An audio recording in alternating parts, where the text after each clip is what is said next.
संभारी, हरहु नाथ मम संकट भारी।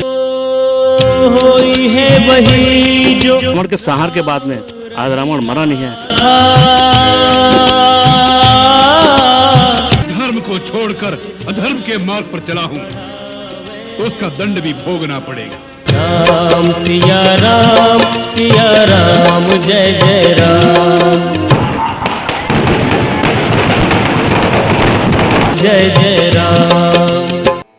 असत्य पर सत्य की विजय के प्रतीकात्मक अगर किसी त्यौहार को भारतवर्ष में मनाया जाता रहा है तो उसे दशहरे के तौर पर हम सभी जानते हैं, और ये भी जानते हैं कि भगवान श्री राम की मर्यादा की जीत हुई थी। भगवान श्री राम ने सत्य पर एक दुस्साहसी प्रवृत्ति को पराजित किया था।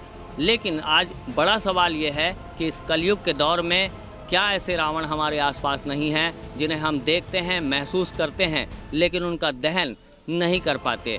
क्या ऐसे रावण नहीं हैं जो हमारे खुद के अंदर हैं, लेकिन उन्हें जानने समझने के बाद भी उनका दहन भी नहीं हो पाता है? मैं आज आपको नकुल महलवार जी से मिलाने जा रहा हूं, जो लगातार रामलीला के आयोजन दुर्ग तमेर पारा से करते रहे हैं। श्री राम लीला मंडली उनकी समिति का नाम है, और लगातार श्री राम जी के जो चरित्र है, श्री राम जी के जो व्याख्यान हैं, उनकी हर समय उनकी ओर से व्याख्या की जाती है दशहरे के मौके पर। तो सबसे पहले ये बताएंगे नकुल जी, कितने सालों से आप ये रामलीला का जो एक आयोजन है उसको करते आ रहे हैं? विगत 35 सालों से यहाँ रामलीला का आयोजन जो हम लोग तो हमारी समिति के द्वारा किया जाता है।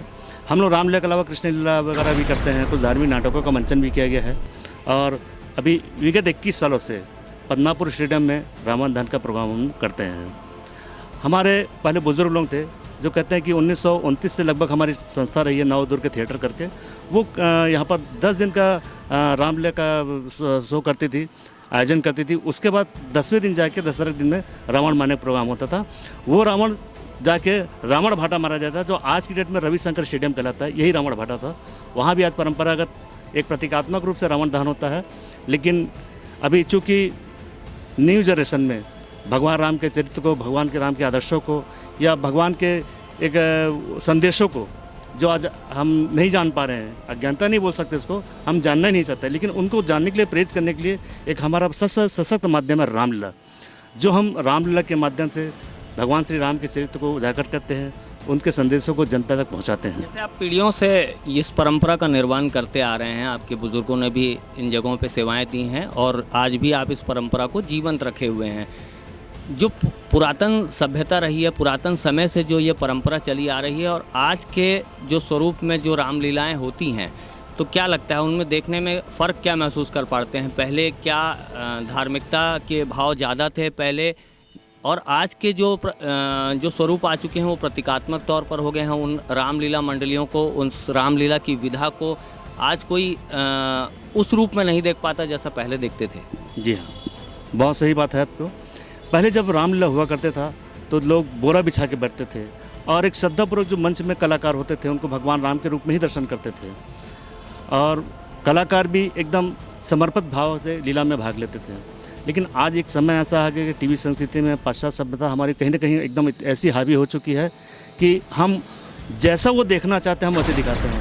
मैंने अभी विगत 4-5 सालों में एक नया एक्सपेरिमेंट किया था कि रामलीला जब हम लोग करते थे तो रामलीला में हम लोग इवेंट शो जैसे दिखाते थे, उसमें ब्लास्टिंग, फाइटिंग, एक्शन। तो वो एक नया तरीके से मैंने उन्हें परोसने की कोशिश की। आज रामलीला का स्वरूप बहुत बदल चुका है।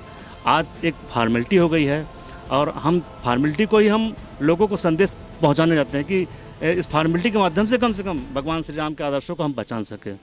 इस तरह से जो रामलीला के आयोजन के वक्त जो भाव मन में जागृत होते हैं, आपके जो कलाकार हैं उनके मन में जो भाव जागृत रहते होंगे, तो उसके समय से पहले और उस रामलीला मंचन के समय के बाद जो एहसास मन में आते हैं वो क्या आते हैं? लीला जब अपन करते हैं एक अलग उत्साह रहता है कि हम भगवान राम के लीला करेंगे, उनके चरित्रों को दिखाएंगे। एक बहुत अच्छी तैयारी होती है हम लोग में। कम से कम हम लोग 1 महीने पहले से हम लोग तैयारी करते हैं दशहरा उत्सव की, रामलीला की। उस समय उनका भाव अलग होता है कि हम करने जा रहे हैं। एक बड़ा समूह हम लोग का तैयार होता है और हम रामलीला को अंजाम देते हैं।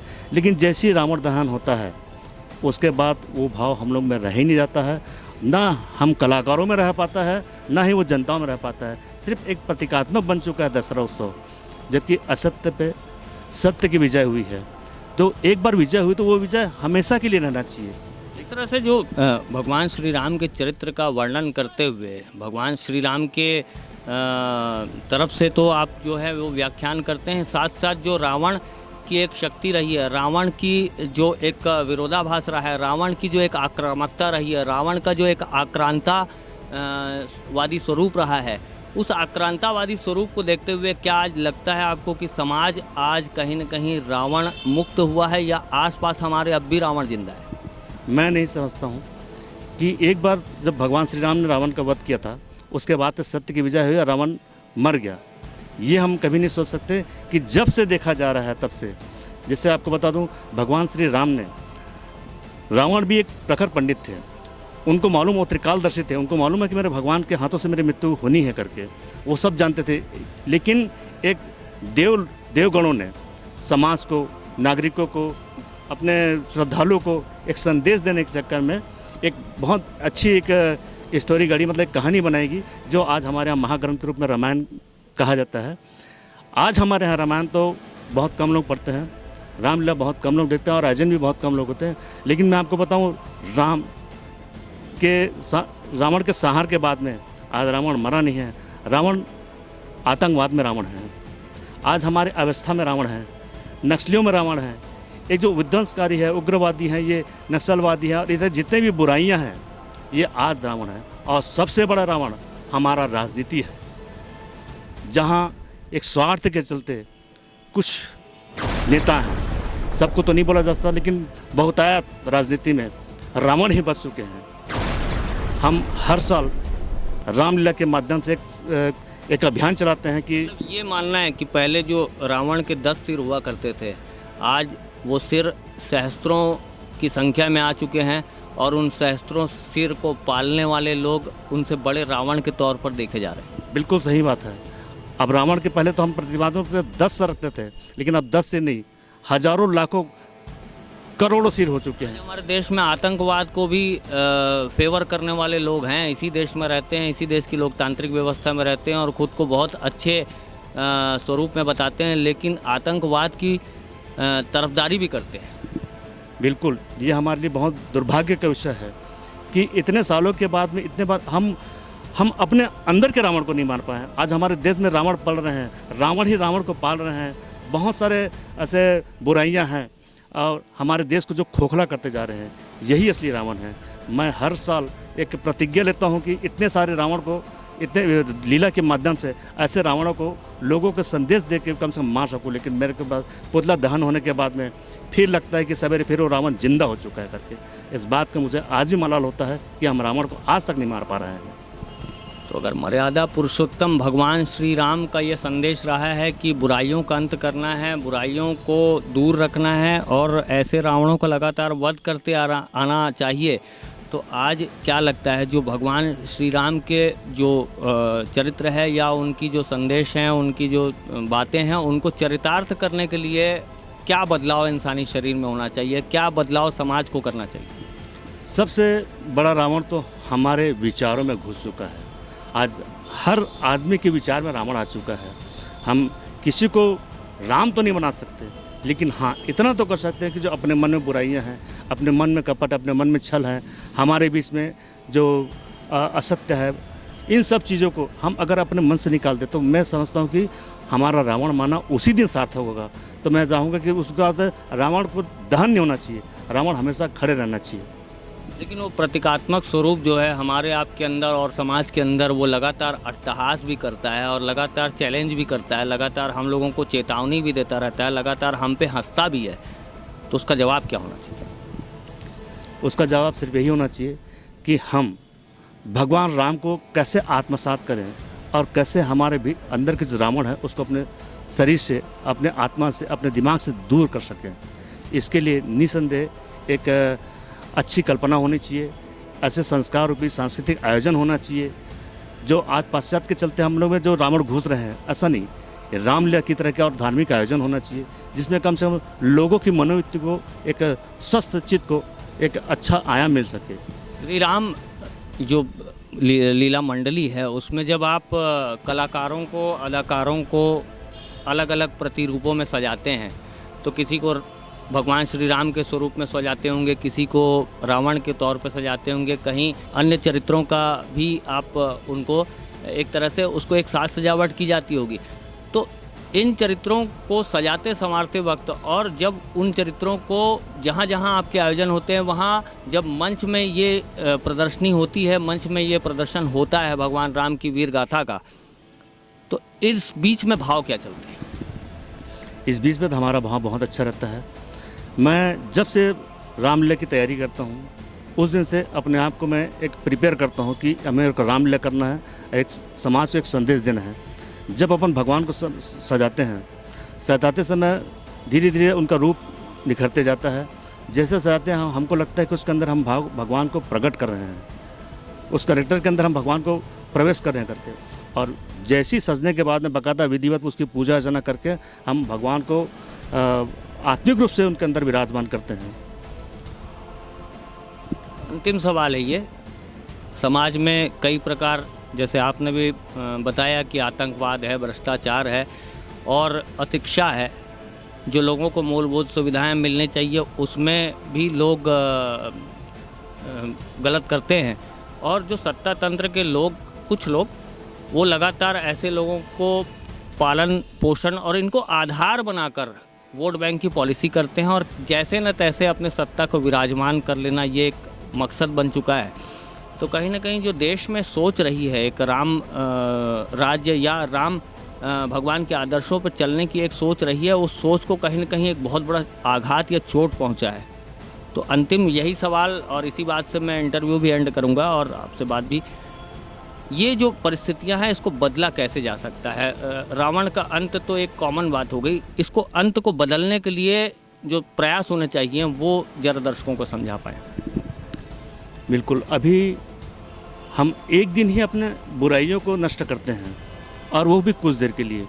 हमारे देश में सबसे आधार स्तंभ, सबसे मजबूत आधार स्तंभ है राजनीति। मैं समझता हूँ अगर राजनीति में कुछ ऐसे शख्स अपने बीच में आए जो वास्तव में लगता है कि हमको राम राज्य की स्थापना करना है, ऐसे कर भी उनमें विचार जाए। मेरे हिसाब से ऐसे बहुत कम ही लोग हैं जो राम राज्य की स्थापना के लिए सोचते हैं, लेकिन राजनीति में ऐसे भी कुछ लोग हैं जो सोचते हैं, लेकिन उनको सम्मान मिलता नहीं। आज हम कलाकारों को कोई प्रोत्साहित करता नहीं है। हम जो भी कलेक्शन करते हैं अपने ऑफिस में डिस्ट्रीब्यूट करके कर लेते हैं। एक बहुत बड़ा वर्ग है जो इन विचारों को जनता के बीच में ला सकते हैं, वो एक राजनीति और एक संस्कृति कर्मी। संस्कृति कर्मी पैसे से अभाव में रहते हैं।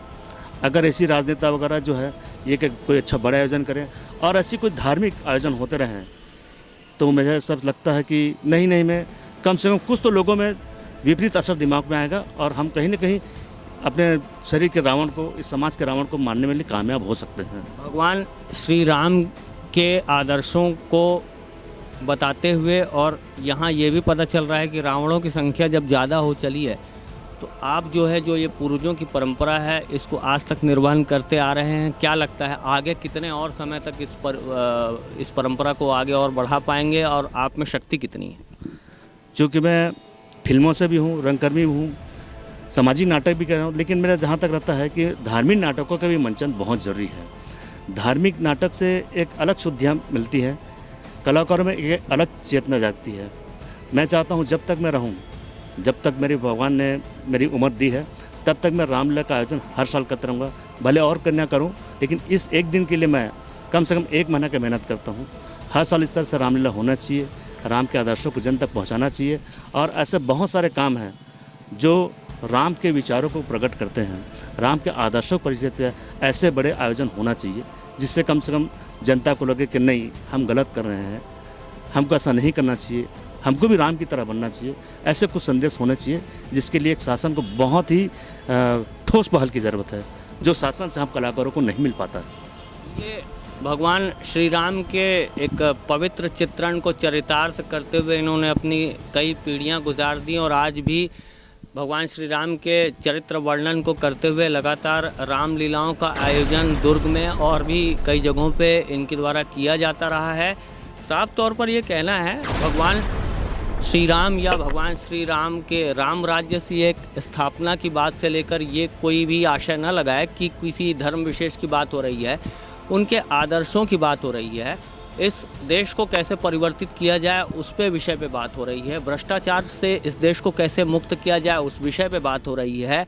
नेताओं की जो एक चतुराई है उससे बचकर कैसे एक अच्छे साम्राज्य की स्थापना की जाए उस विषय पे बात हो रही है। कैसे हम जो अपराध करने वाले लोग हैं, कैसे हम जो नशा करने वाले लोग हैं, इन सब लोगों से अपनी दूरी बनाएं और उन रावणों को, इन जो तमाम किस्म की बुराइयां हैं, इन रावणों का दहन लगातार करते जाएं। क्योंकि दशहरा एक ऐसा पर्व है जो साल में एक बार मनाया जाता है। लेकिन आज जैसे कि नकुल महलवार जी बता चुके हैं कि रावण हमेशा हर पल जिंदा हो जाता है और रावण हर किसी के जहन में, थोड़ा ना थोड़ा रावण हर किसी के जहन में रहता है। तो इस रावण को लगातार भगवान श्री राम के चरित्र, भगवान श्री राम की मर्यादा, उनके आदर्शों के साथ अग्निबाण मारकर ख़त्म करने की ज़रूरत है। क्योंकि अगर हमने ऐसा नहीं किया तो पुतला ज़रूर हम पे अट्टहास करेगा और लगातार हम उस अट्टहास स्वरूपी पुतले को जलाते रहेंगे। लेकिन साल में एक बार इसे हर वक्त, हर समय जलाए जाने की ज़रूरत है। छत्तीसगढ़ के दुर्ग ज़िले से कैमरामैन सूरज सिंह के साथ नेशन फर्स्ट ABK न्यूज़ के लिए मैं हूं शशिकांत तिवारी। राम सिया राम, सिया राम, जय जय राम।